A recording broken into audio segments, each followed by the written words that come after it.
Welcome to another episode of the Millennials and Community Podcast. This week, we channel our inner Ted Lasso by being curious and not judgmental. We discuss why developing our skill sets is so important, how you can have both hard and soft skills, whatever that means, and why developing your people skills is one of the best things to improve on. Thank you for being part of our community. All right. Hello, everybody. Welcome to another episode of the Millennials and Community Podcast. I'm Carlo. That's Matt. What's up, everyone? He turned his hat around. I changed my shirt. It's a brand new day. So we got another great episode coming up here for you. Super excited about this one because this is going to be a really great opportunity to hear your opinions on it, to kind of expand my knowledge about something that I've never really given a lot of thought into. Today's episode is the difference between soft skills and hard skills. And you're going to get a little bit deeper into that, explain it to my little piddly brain and help me understand more. But before we get into that, what is the most impactful learning moment you've ever had? Yeah, and I mean, to pull back the curtains a little bit, like I create a lot of these icebreaker questions, and so I wrote this down, and I've been struggling with an answer ever since. A lot of the times I'll like build a question around a story or something that I already have. This one I didn't, and I changed my mind a bunch. I did my graduate studies at Royal Roads University, which is in Victoria, well, just outside Victoria on Vancouver Island. For those of you who are not Canadian, that's the very, very west coast of Canada. Yeah. Small little island right off of the west coast of Canada outside of Vancouver. So the way that my program was structured, it was mostly a remote thing. I did most of my coursework online by correspondence, but we had the opportunity to spend a couple of weeks at various parts of my degree on campus. You know, the idea being we get to spend that time working with your cohort that you're in the class with, doing group projects, doing this really intensive work, and it was intense. And I remember the first time that I got the chance to go to Royal Roads, and I should mention too that I was studying global leadership. As you can imagine, there's some pretty cool people that would be like interested. I'm not saying that as like trying to pat myself on the back, but there's some really, really cool people who are interested in the field of global leadership. And so for me, I think the most powerful learning moment was spending 2 weeks in this very intensive learning environment with this cohort of 25 or so other people that have just like this vested interest in trying to make the world a better place through understanding how the world functions and the people and the cultures within it. And it was by no means like warm and fuzzy all the time. There was some pretty significant conflicts that happened over the course of that week, to the point where like it resulted in somebody like actually getting removed from the program. Wow. So there was a lot that happened. That was the time when I experienced my first like anxiety attack, where I just like, I was shaking and cold sweating and just like overwhelmed by how daunting the world is. But in spite of all those things, I think that it provided kind of the context for the most impactful learning moment. And I learned a lot of things. It's not like I learned one thing, but that was really where I experienced the biggest rush of learning at one particular time. Cool. For me, I can't really put my finger on a single awe-inspiring moment, but I find a lot of exhilaration in those moments of figuring something out. Now, what do I mean by that? Like, I do a lot of technical work. And, you know, a really good example of this would be when I was learning how to do 3D modeling. Now, with something so technical, with something that has like a piece of software that you're learning, there are many moments where you're like, I know that this is what I need to do. I need to create this object in this way, but I don't know how to do it. And when you figure out what tool it is and what order of operations is required to allow you to do that thing, there's this little like moment, because now you can rethink the way you do so many other things. And anytime I'm working on anything technical, or I'm learning how to do something new, or I'm helping a client with something different, and you discover this new way of doing something, I think that is so cool, because it just opens up your mind and giving you this opportunity for new ways of thinking about how to solve a problem. And to me, that is just massively impactful every single time it happens. And the cool thing about it, and we've talked about this in past episodes, is this idea of constantly learning new skills. The cool thing about it is that it never diminishes its excitement, no matter how many times it happens. Every single time that moment, that light bulb hits, you're like, this is the coolest thing ever. And I really, really enjoyed that about learning. I love that. Yeah. So we kind of mentioned a little bit off the top what this episode is going to be about today. And I think it's important because over the past couple of seasons of the Mac podcast, we've really focused really heavily on personal and professional growth. It's been a theme throughout, talking about value. How can we create value, maximize value, improve the value that we bring to the communities in which we're a part of?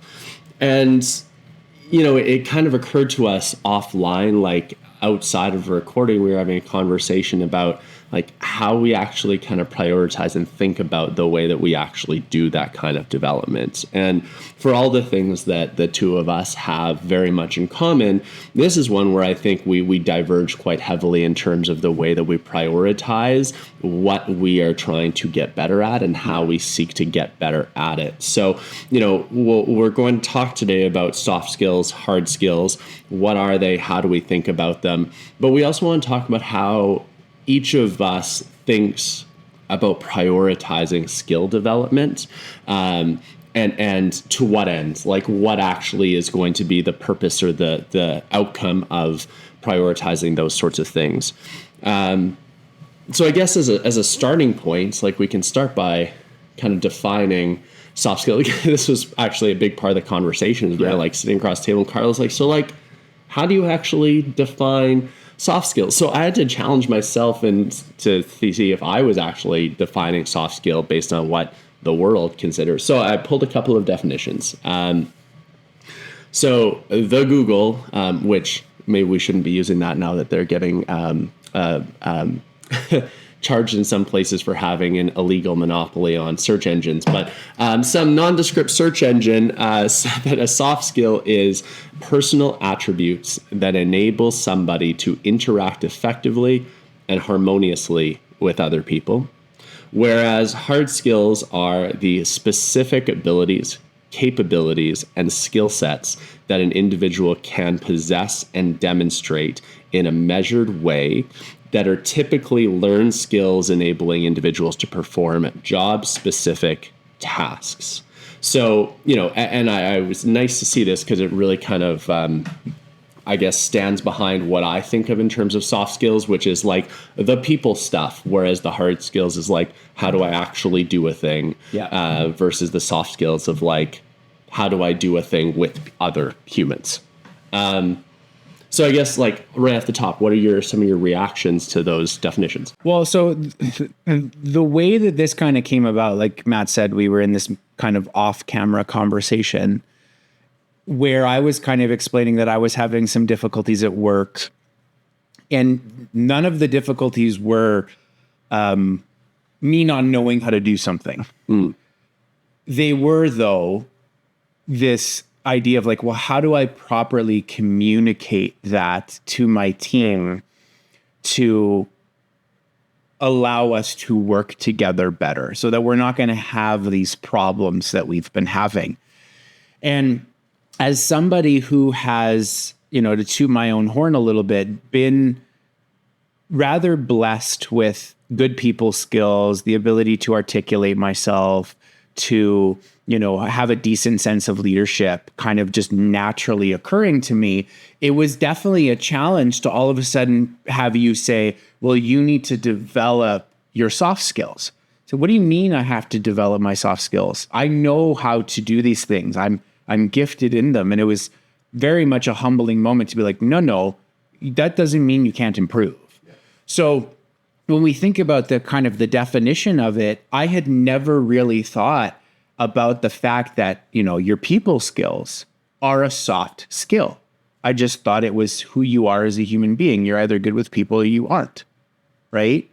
So to have it laid out in this, very Webster's dictionary kind of way, I think is effective because even now, after we'd been talking about this and after I've been kind of sitting with it for a while, I didn't think a soft skill was so specific. An attribute that enables someone to interact effectively and harmoniously with other people. It is 100% people-based. I thought it was so much more all-encompassing than that. And I think now that it's been kind of narrowed down in my mind like that, it's going to help me approach it a little bit differently. So I think that's really, really cool. So if we were to kind of break this down a little bit further, let's focus in on a hard skill. So when we talk about a hard skill, we're talking about, going back to that 3D modeling analogy, my ability to make that model, use the software, actually make use of it, right? Where the soft skill might be, how do I instruct a person to do that thing? Yeah. Right? So they very much are intermingled. And I think that's why it's been a little bit more difficult for me to kind of reconcile with it.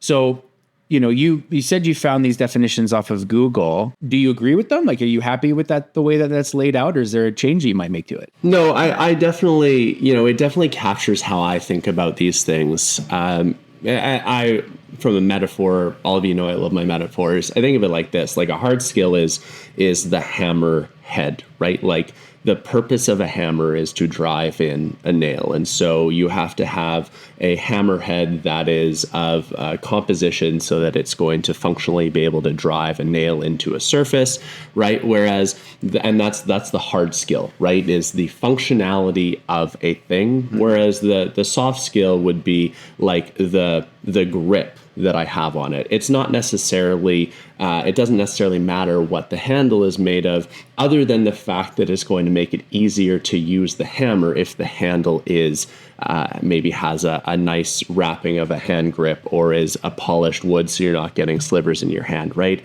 And so I guess when I think about this, does it really affect the functionality of a hammer if I'm getting slivers in my hand because the handle of the hammer is so rough? No, but it's sure going to limit how useful I am in employing it. It's going to limit my ability to get other people to use that hammer. And, it's going to be far less enjoyable of an experience, which might also limit. And so I think about these things in the same way. Hard skills are certainly really, really, really important. And I think that hard skills are critical to be learned kind of in the context of the job in which they need to be done. But my priority throughout my life has always been trying to continue to build and develop my soft skills, aka my ability to use the tools once they're contextually provided to me. And so, that's kind of evident in my education too. Like I took a business degree, but I didn't focus in any of the classic technical business things of accounting or finance or whatever. I took a general business degree and tried to get as much people stuff out of it as I could. Took a degree in leadership for the same reason. I wanted that to really be the foundation that kind of stood up for itself, so that when I get into a position to learn skills, I'm in a better position to learn information from other people, because I hopefully have been able to bolster my soft skills. Which would you say is more important? So 100%, I think people skills are more important. And there's a number of reasons why I think that. Even if you're in a world where you have zero interaction with other people in the course of your life or your work, there is so much to be learned that you're going to be functionally, for some reason my brain just went into Spanish and I barely know any Spanish. You're going to be functionally mandated to have contact with other people, whether they are coworkers or clients or something. There's going to be some way that you're going to have to cross with other people. Ultimately, it doesn't matter how good you are at a certain thing. If you don't possess the ability to take that and deliver it in a gift wrapped box to a customer in the way that you communicate or whatever, then those things are going to fall flat. So I think people skills are absolutely more important. I also think, and maybe this is a rabbit hole that we can go into a little bit, I think that as we see AI getting ever more prevalent in the world, that a lot of the hard skills that we currently possess are going to be relatively redundant because of the way that AI is going to be able to expedite the way in which these things are done, which means that to a higher degree, the thing that sets me apart from AI is my ability to actually be a human. And so in that case too, I really am doubling down on this idea that like, I've got to be able to resonate and connect with humans in the best way that I can, because that is a skill that AI cannot make redundant. Sure. I'm really intrigued about the idea of AI here, and I want to talk about it, but there's something I want to touch on first. Yeah. When I think about this, newly gained definition of soft skills, to me, that is going to be significantly more important because it is going to put you in the position to better learn the hard skills. Now, the best example I can kind of give of that is if you go to apply for a job, and that job is a very technical job running a piece of machinery, there is going to have to be someone that teaches you how to run that machine. Yes. But if you interview very, very poorly, you are not going to get that job. Absolutely. And you will not be put in the position to learn how that machine works. Yep. So if you don't develop the soft skills in whatever way possible that allows you to come across articulate, that allows you to come across in a way that is, pleasing to others, you're never going to be around the kind of people that are willing to teach you whatever that skill be. Now, we do live in a world where, you can learn almost anything you want off of YouTube or off of, some sort of online class, which is great. But it is arguable that the best way to learn is through hands-on experience. It is through mentorship. So without having that soft skill to put you in that position, I think you'd really be missing out on some of the best learning opportunities out there for those hard skills. And that's, again, a realization I'm kind of coming to here, that I have always been rather blessed with these soft skills and have been given these opportunities to learn. But maybe one of the struggles I'm having right now is that, hey, you got to develop those soft skills and allow yourself to fall into these places where you can learn more of these hard skills. And I think that's a really cool thing to kind of realize. And it's a really interesting thing you bring up. And I'm sure that you're certainly not alone in this idea that the way that we interact with people is kind of just like a relatively static thing that comes along with our personality. I'm sure that a lot of people think that. What's dangerous about that sort of a mindset is it puts us in a position where we think that other people hold more responsibility for our communications with them than they actually do. And what I mean by that is, if we kind of live in this world of like how I show up and how I interact with other people is a static thing and is kind of based on whatever combination of how extrovert I am, how funny I am, how loud I am, whatever kind of like mishmash of other personality attributes. The problem is we see a unsuccessful communication with somebody, whether it's just we're not getting each other across, or there's even some sort of a conflict. We see that as, at best, like we're just like not made to communicate with each other. And at worst, we put the blame on that person for being, a bad communicator themselves, right? And I really, really, really harp on this idea that when I'm communicating with somebody, my job as a communicator is not to say a thing. It's to make sure that the thing that I say is heard. I think I've said this in a recent episode. I can't harp on this enough because the mindset of I'm going to communicate so that you're hearing me is a very different one than I'm going to communicate what I need you to hear. Those are very different mindsets, and I think that we have to be in a position to understand that our people skills, communication skills is one of them. Our people skills are dynamic. They can be improved, changed, developed. And if we kind of come at that from a sense of understanding that our people skills are fluid and changeable, then we're actually better able to take accountability for how we show up in interactions with other people. Yeah, and I think it's really important that you take a moment to kind of reflect and check yourself on this, because I very recently had an experience that really drove this point home to me. I was having a meeting at work There was a very obvious cultural divide between myself and the people I was working with.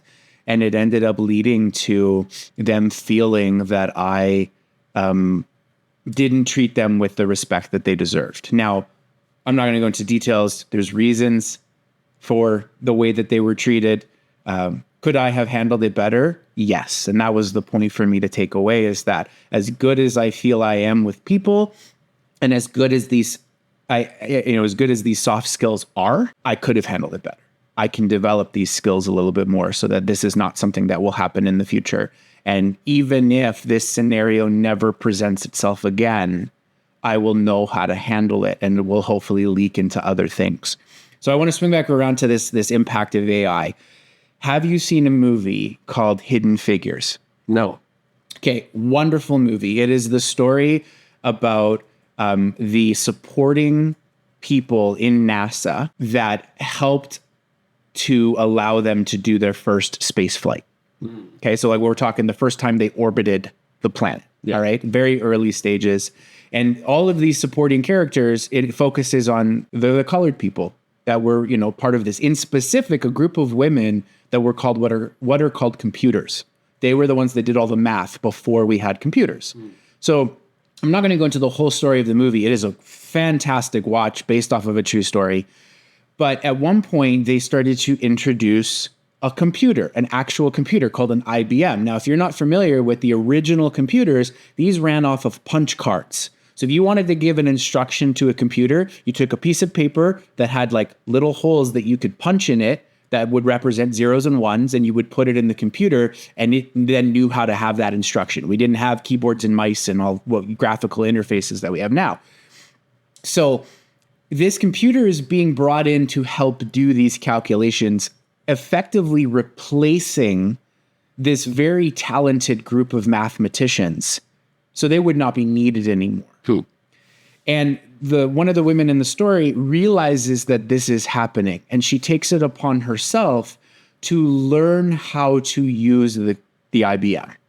She doesn't say, well, I'm going to be replaced, and she doesn't get mad about it. She says, this is the way the world is going. I must learn how to use this computer so that when the time comes, they're not going to get rid of me. They're going to need me to run the IBM.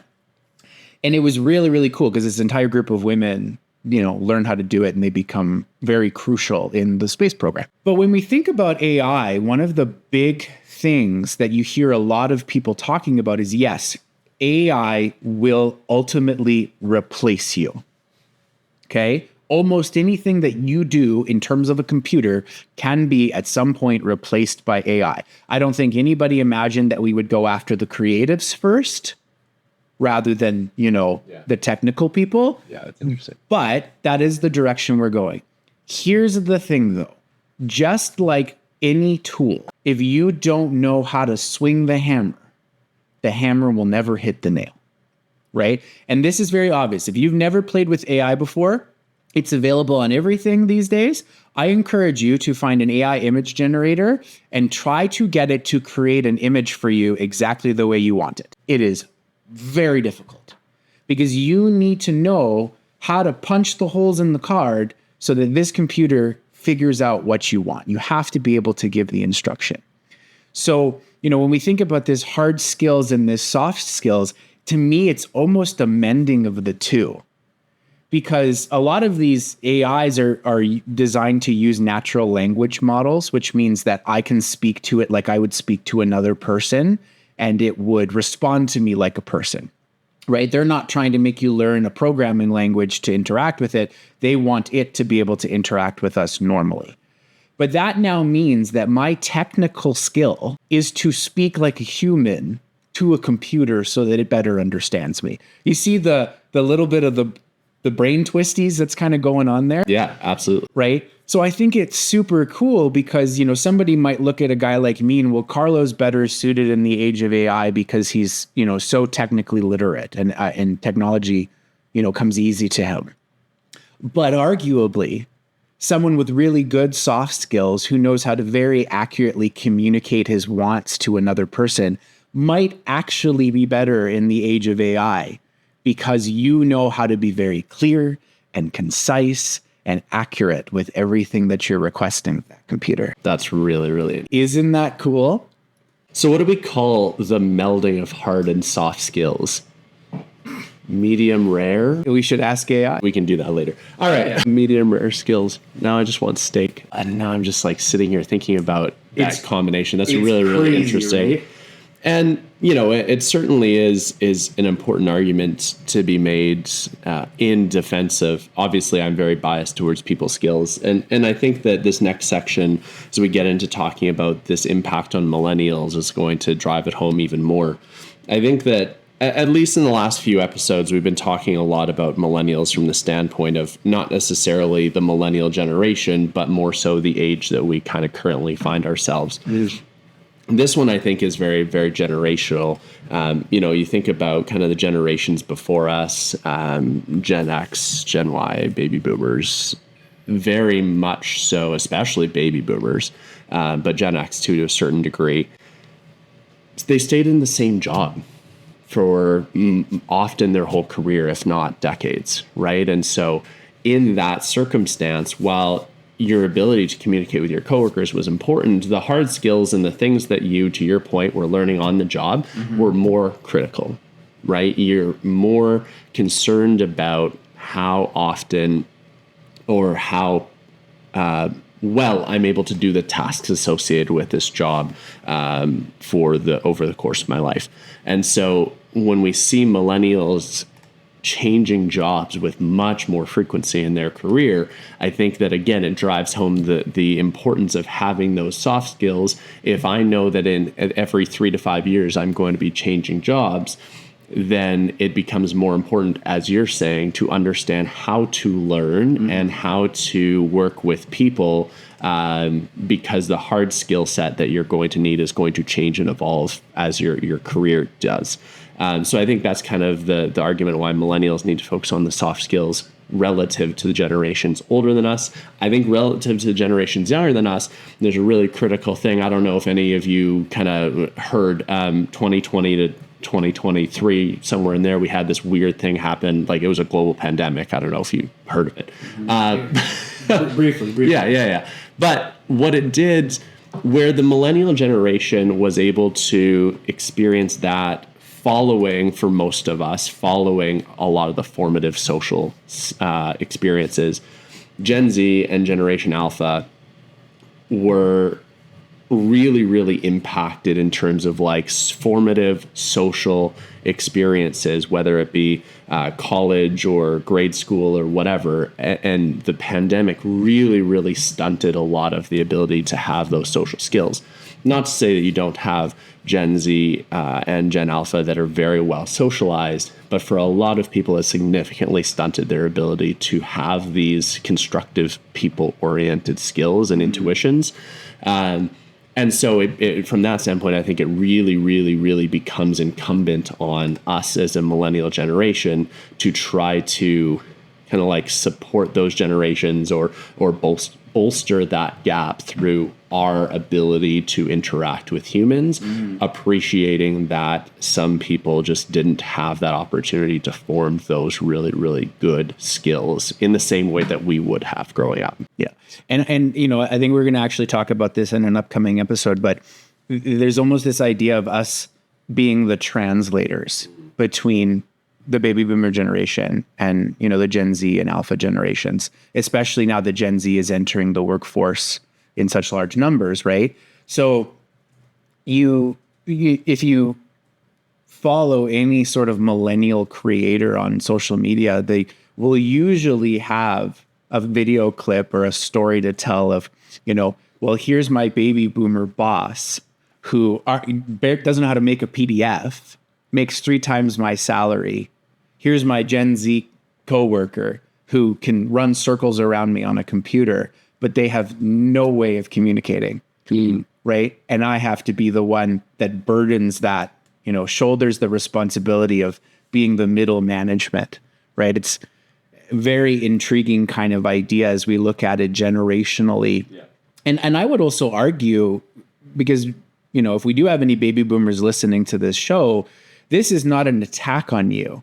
I think it purely comes that there were different requirements, professionally speaking, when you started working than there are now. Yeah. Right? In so many different aspects. So,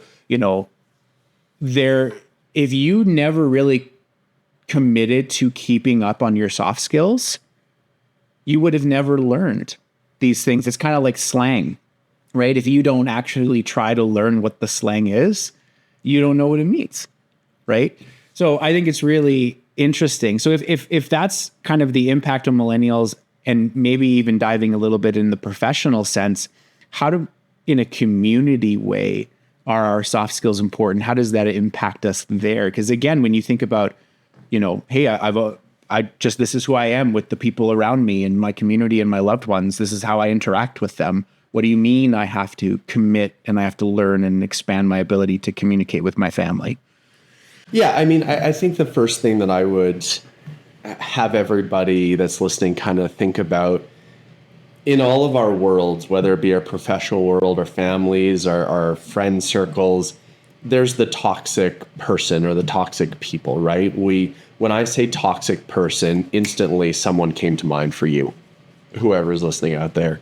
And we know that a toxic person in any given community has a disproportionate effect on that community, right? So we know that whatever's contributing to their toxicity, it generally comes down to a way that, like, however they are behaving is considered abrasive and is affecting the personal dynamics, whether it just be between you and them or between them and a broader group. So from a community standpoint, I think it's really important to reflect on the degree to which our people skills have the ability to, in best case scenario, like try to mitigate that toxic personality and be able to, maybe it is a close friend and they're going through some things, and so the toxicity is temporary. So you have the ability, the skills, the soft skills, to be able to hopefully show them compassion and empathy and try to understand what they're going through, have a difficult conversation with that person. So I think that's really, really important. But I think too, a lot of this is recognizing, a lot of the people skills is recognizing what people are the right people. And maybe it is the case that some of those toxic personalities need to, that you need to find a way to leave them behind, whether that means in a work setting, maybe, you need to look at moving on from that person, or if it's a personal setting, maybe you need to look at reducing the amount of time that you're spending with those people. So I think that's important. One of the things that I'm curious for your take on, a lot of people are invited into communities. Well, actually, I'm curious to your take on this. Do you think that people are invited into communities based on their level of competence or their level of people skills? And like, to what degree is this like a chicken egg thing? Like, do we invite them in because we perceive them to be competent humans, however we define that in the given community, and then like, do we keep them around because they're good people, or do we invite them in because they're good people and keep them around because they're competent humans? Like, how would you kind of assess? That's kind of an interesting thing, because it's not something that you think about. You're kind of like, I like this person, I want them around me. But why? What is it that you like about them, right?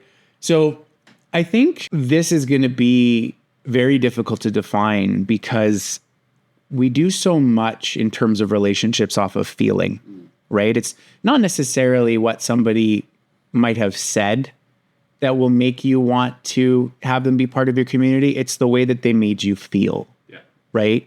And, if you look at it a little bit broader, it is arguable to say, well, because that person has good soft skills, has good people skills, has a way to articulate the way that they're speaking in a kind and approachable manner, that makes me feel comfortable around them and want to be with them. Because somebody who is very abrasive when they speak, you're not arguably going to want to spend as much time with that. But that's also not really true, because sometimes you have that abrasive friend and you hang out with him because he's a little bit more to the point and gruff about things. And, it's kind of nice to get that perspective. So I think it can be both, right? I think that there's definitely those communities that you want to be a part of and have people a part of because they all have great soft skills and you enjoy that aspect of it. But at the same time, I think that there can be the other ones where you're like, there's a potential for you to have great soft skills. And I can see it in you that you're a genuinely good person. Come hang out with us and we'll help you, come out of your shell, I guess would be a good way to put it. Right? Because sometimes you do meet those people like, you're there. I can see it. You just don't realize it yet. Right? So again, that comes down to another soft skill, which is what's your leadership ability? Yeah. Right. Yeah. And it's really funny. I'm having this realization right now that we tend to, I'm not going to project and say we, I tend to think of like my own soft skills as being dynamic and changeable, but I don't very often give the people around me credit for the fact that their soft skills might be changeable too. Mm-hmm. And I guess, you're sharing a really, really cool premise of like, we all have the ability to see someone who maybe like is working on their stuff and we want to keep them around and see them improve. And I'm realizing too that I don't know that I give people enough credit for the fact that they are changeable and they are dynamic in their people-oriented skills in the same way that I value that I think I am. Well, and that is kind of surprising to hear you say that, because I know that one of the big things for me that I absolutely adore is mentorship. I have not, unfortunately, had a great opportunity to be around a mentor in a while that I feel really, truly helps me improve. But I have had the opportunity in the past to be a mentor.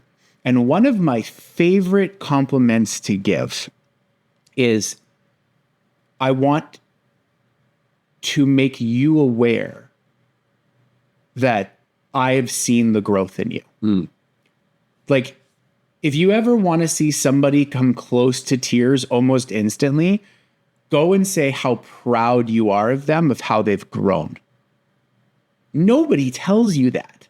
Nobody will, like, it's so rare to have somebody come to say, and like, you have grown as a person, and watching you mature and watching you learn how to handle these things is amazing. So like, it surprises me to hear you say that, because you work with a fair amount of younger people and you are very much their first exposure to leadership in a corporate setting or a professional setting. So I know very much that if I were to ask some of your former younger coworkers, we were actually talking about this the other day, how like normally in your job, you expect a level of turnover, but the turnover is not happening, right? That I think is a massive sense of credit that you should feel very proud of, because your people are looking at you as a leader and going, I gained so much from working with him that I don't want to move on, right? So I guess my challenge to you here would be, you're obviously enacting that opportunity for growth, people. Are you complimenting that when you do notice it? Right. And if now that you're maybe aware of it, are you taking the time to be like, what are the changes and the improvements that I'm noticing in these people? And then when you notice them, make them aware that you have noticed them. Yeah, I love that. And I think that it's a hard thing. And I think the fact that I'm really like reflecting on this right now is really telling, because we've talked for the last 40 minutes about how much I put priority in this stuff, mm-hmm. and how much more important I think it is to develop people skills. Can you imagine somebody who like isn't quite sold on the idea yet that people skills are more important than hard skills, and how they might mentor in a similar way? Like that's a really, really interesting thing. And I certainly think that like I can do more to continue to acknowledge the growth and development in that way with some of the folks that I work with. I think that's really, really interesting. Well, and to kind of dive a little deeper into this hypothetical you give of, can you imagine somebody who doesn't acknowledge that soft skills are important, but they're still a great leader? I think that's entirely possible, because, Up until this point, I've never given a thought to my soft skills. But you can be really good at relaying and educating and mentoring in a hard skill, right? And, you can be viewed as the best teacher of how to do this thing and not really have any sort of internal consideration about why you're a good teacher, right?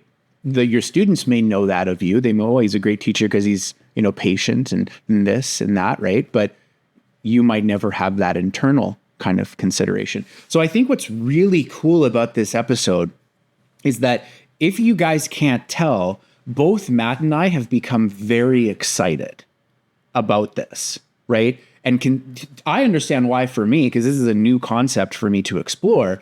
But for you, again, being somebody who focuses really deeply on it, for you to have this realization in the middle and then all of a sudden be like, really like thinking deeply on it, that's really cool. So as we kind of start talking about making our actions count, one of the things I think you have to come into this whole thought with is that it is an opportunity for you to grow, arguably much easier than in almost any other skill set. Because learning, or developing your soft skills is just a matter of using them. Yeah. Right?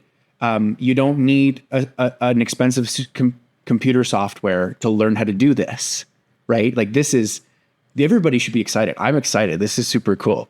Okay.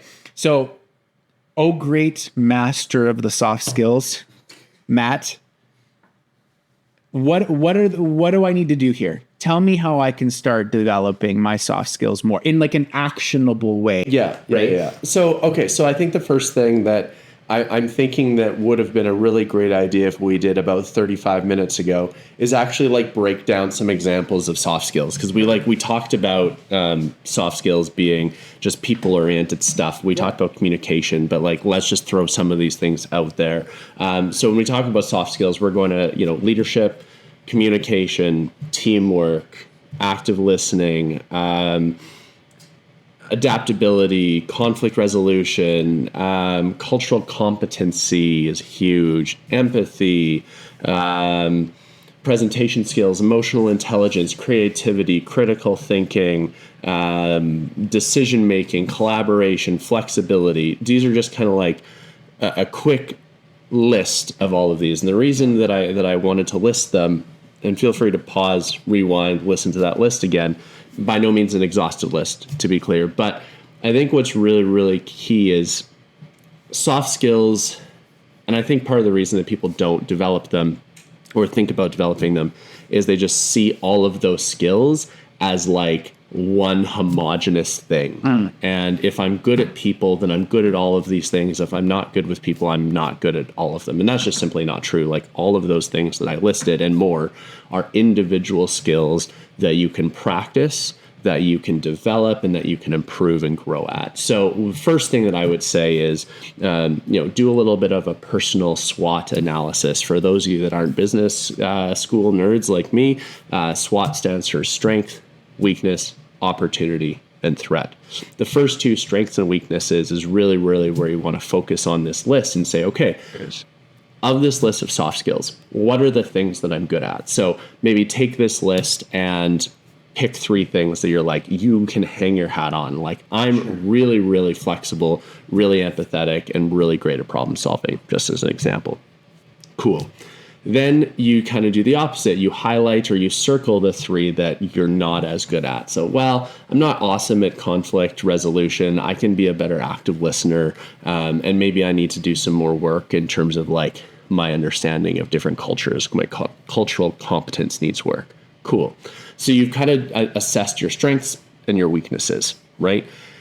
When you look at opportunities and threats, these kinds of are environmental things. So like in my day-to-day life, how important are the 3 things that I'm really good at? How important are the 3 things that I'm not as good at?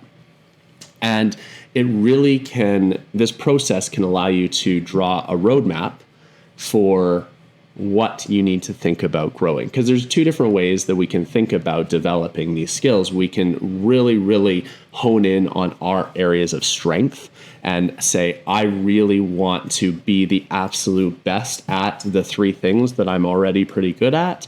Or we can say, look, these three things that I'm not great at, really big gaps for me. And it turns out that in the work that I do, I come across people from a wide range of diverse backgrounds. And so the cultural competence is something that I really, really need to do some work in.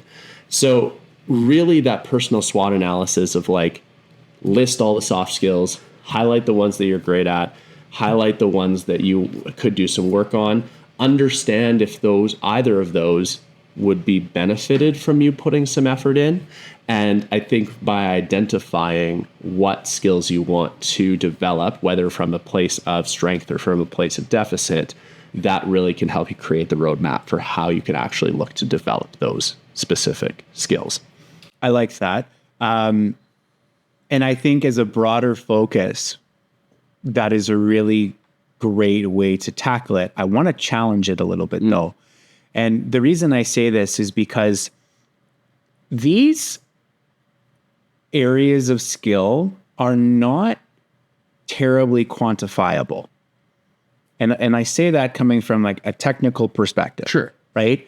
Saying like, it's one thing to say, I gotta drive 10 nails into a board. Yeah. And I know that I will hit 9 of them. Yeah. And I can improve and hit 10 out of 10. Yeah.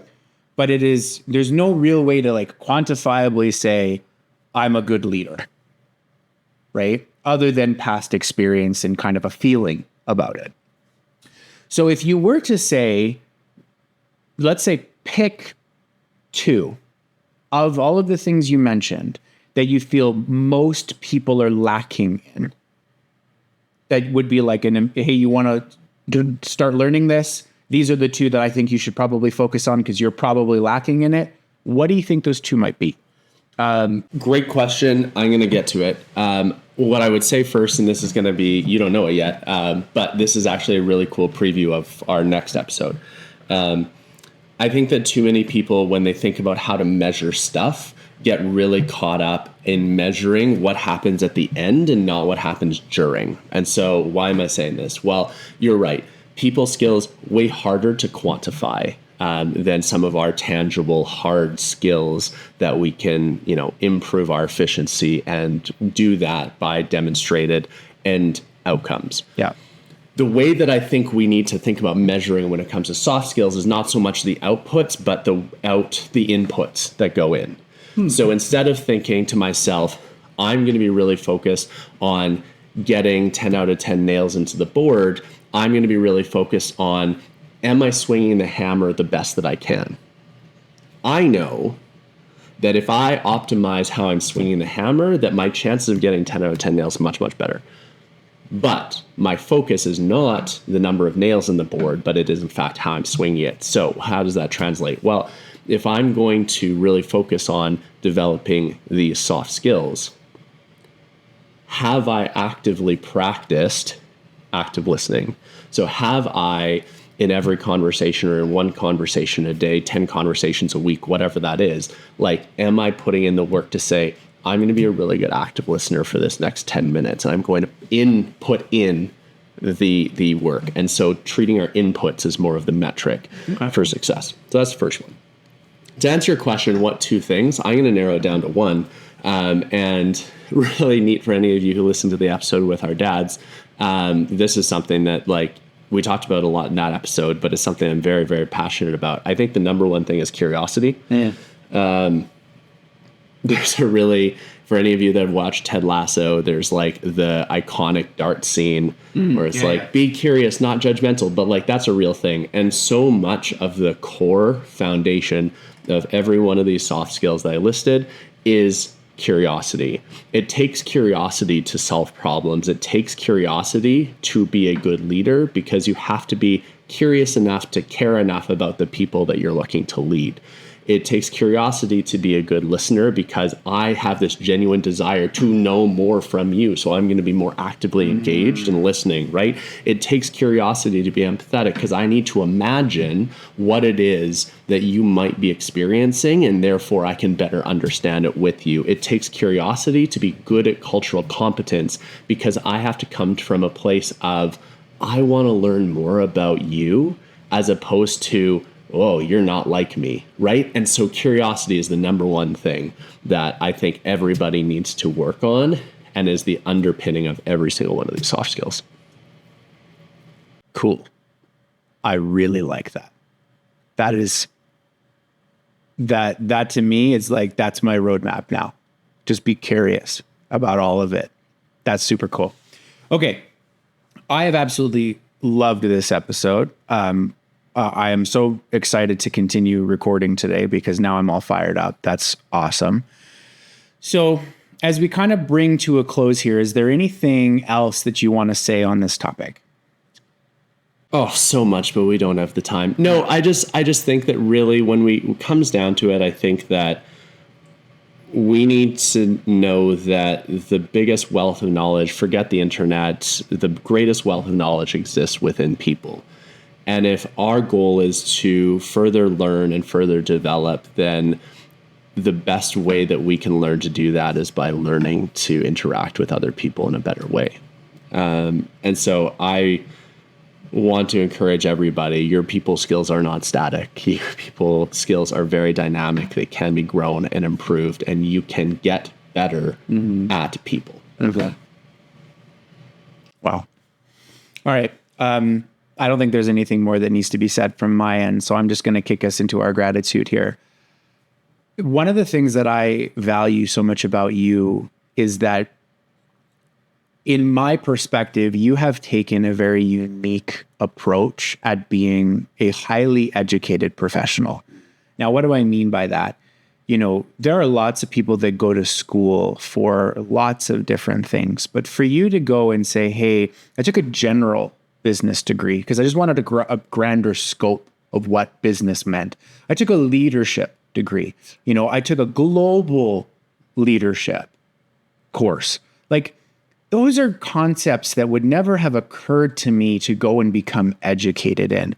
And then you bring them back and you have brought all of that skill set and all of that knowledge together in a place that just allows you to be a better person and a better leader and a better worker, for lack of a better term, right? Like it is an awe of me because your skill set, I'm in awe of you because your skill set is just so outside of what would have ever occurred to me to learn. And you have committed your life to it. And it blows me away, dude. Thank you. That's really, really sweet. I appreciate that.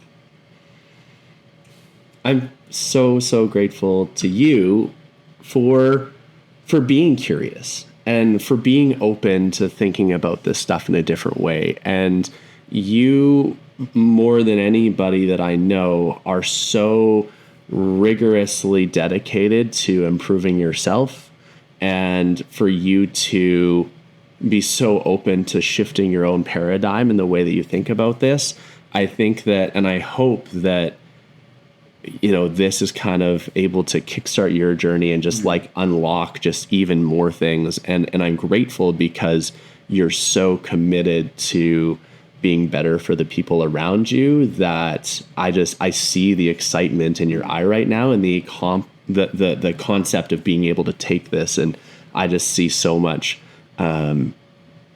ability for you to like take this and just to absolutely like blow the minds of the people around you just by unlocking this like next level. And so I'm grateful for you being open to receiving like some of these sorts of like ideas. Thank you. I'm excited too. All right, guys. This has been a great episode. I'm super pumped. This is another episode of the Millennials and Community podcast.